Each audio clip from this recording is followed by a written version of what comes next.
Oi, gente, boa noite.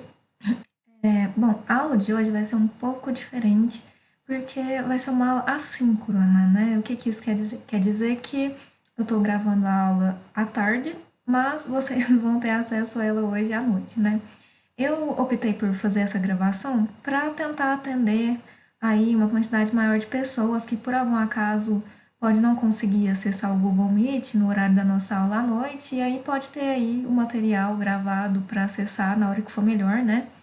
E também para vocês terem a aula aí gravada e a gente conseguir, vocês na verdade conseguirem rever o conteúdo se for preciso, né? Enfim, gente, na semana passada eu pedi para vocês tentarem fazer as atividades da semana 2, né, do PET de Sociologia, que era sobre direitos, né, direitos sociais, civis e políticos, né. Deixei a aula da semana passada para isso, porque na aula anterior a gente já havia comentado sobre essas questões, além do tema da cidadania, né, que era o tema lá da aula 1. Então, a aula 1 foi sobre cidadania, a gente acabou falando dos direitos também. A aula 2 era para vocês fazerem as atividades da semana 2 e a aula de hoje, então, a gente vai falar sobre direitos humanos, né? A Declaração Universal dos Direitos Humanos. Mas aí, só para lembrar, né, a atividade da semana 1 era essa, né? Para vocês escreverem aí, com base no que vocês aprenderam do conteúdo, né, que a gente conversou, com base no material que tem lá no PET, para vocês escreverem qual a importância do desenvolvimento da cidadania para a sociedade, né? Então, a gente falou isso já. É uma pergunta assim pessoal, né, de formação de opinião. Então não tem uma resposta certa, né? É mais para vocês fazerem um exercício aí de reflexão e colocarem o que vocês conseguiram aprender desse conteúdo. E aí da semana 2, né, que foi da semana passada, questões sobre os tipos de direitos, né? Então, o que são direitos civis, né? Só relembrando, são os direitos lá baseados com ideais iluministas, né, que tem a ver com a nossa liberdade individual. Então, o nosso direito de ter um pensamento, desde que o nosso pensamento não atinge a existência ou a liberdade do outro. Nosso direito de ter uma religião, desde que a nossa religião não afete, né, a religião do outro. O nosso direito de ser uma pessoa independente da nossa etnia, né, de ter uma orientação sexual independente de qualquer padrão. Então, esses direitos que têm a ver com a nossa liberdade individual são direitos civis, né? Os direitos políticos, que são aqueles direitos que dão ao cidadão a condição de fazer com que ele participe da vida política, né? Seja se candidatando a um cargo político, seja votando, né, nas eleições, seja participando de um movimento social, de uma organização política. Então, esses são os direitos políticos. E os direitos sociais são os direitos básicos, né? Que a gente. Todo direito que a gente pensa que é básico, né? Tipo, eu preciso disso para viver. São direitos sociais. Então, a gente precisa de trabalho, moradia, educação, saúde,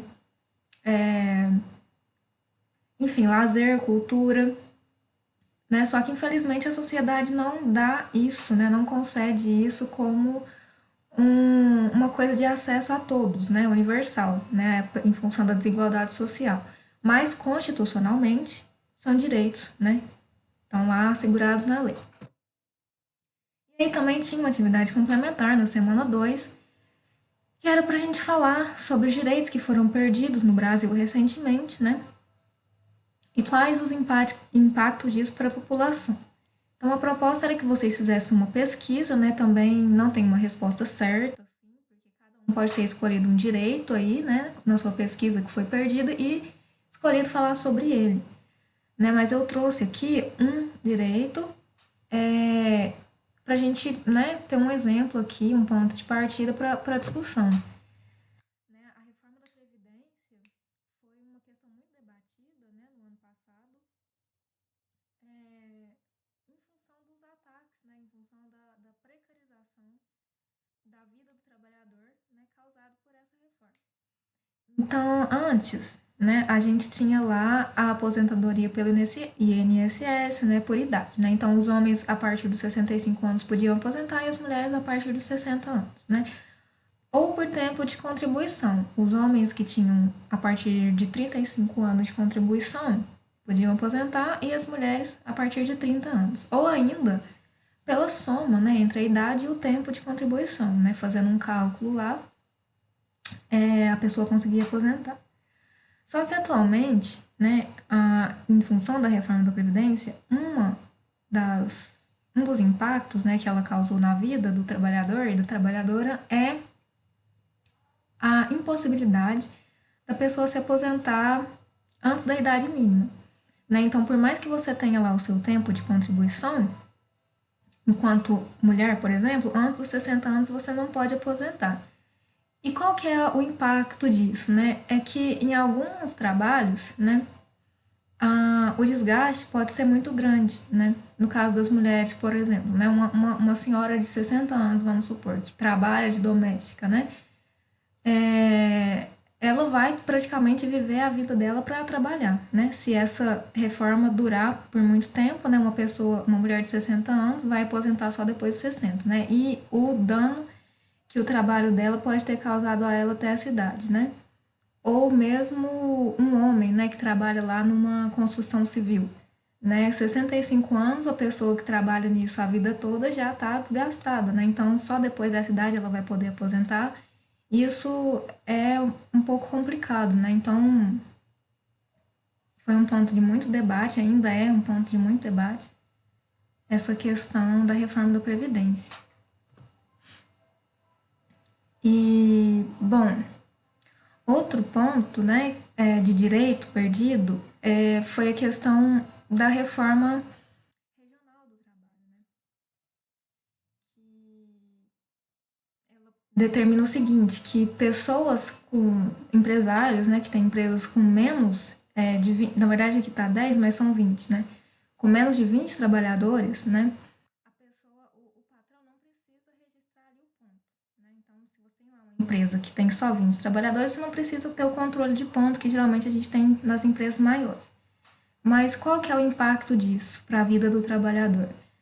Né? O impacto é que se o patrão simplesmente não quiser pagar a hora extra, ele não paga, porque não tem um registro de ponto, não tem um documento oficial que mostra ali que o trabalhador fez a hora extra, então ele não precisa fazer o pagamento dessa hora extra, né? Então, o registro do ponto, ele dá ao trabalhador vários direitos, dentre eles o direito a receber a hora extra, né? Então, essas questões que acontecem na política e às vezes não chegam pra gente, né? Não são divulgadas amplamente, são questões que a gente tem que ficar atento, né? Para não ter os nossos direitos feridos, né? Enquanto cidadão. Bom, e aí tem a questão da Declaração Universal dos Direitos Humanos, que é a temática da semana 3. E aí, gente, é bem simples essa questão, mas é só para a gente contextualizar mesmo essa questão da cidadania, né? Que na aula passada eu havia falado para vocês, que é uma questão que o conceito de cidadania, né, enquanto basicamente a condição que uma pessoa tem de ter direitos e também os deveres estabelecidos, né, sobre a vida dessa pessoa legalmente, né, esse conceito ele muda, né, muito ao longo da história da humanidade. Né? Então, para contextualizar um pouco, que as atividades da Semana 3 têm essa temática, né, da Declaração Universal dos Direitos Humanos, a gente vai falar um pouco sobre isso hoje, né? Então, bom, a ideia dos direitos humanos, né, também é muito polêmica, né?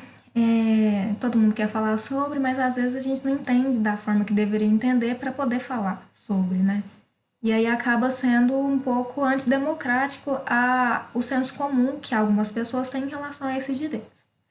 E aí, os direitos humanos, a ideia, né, surgiu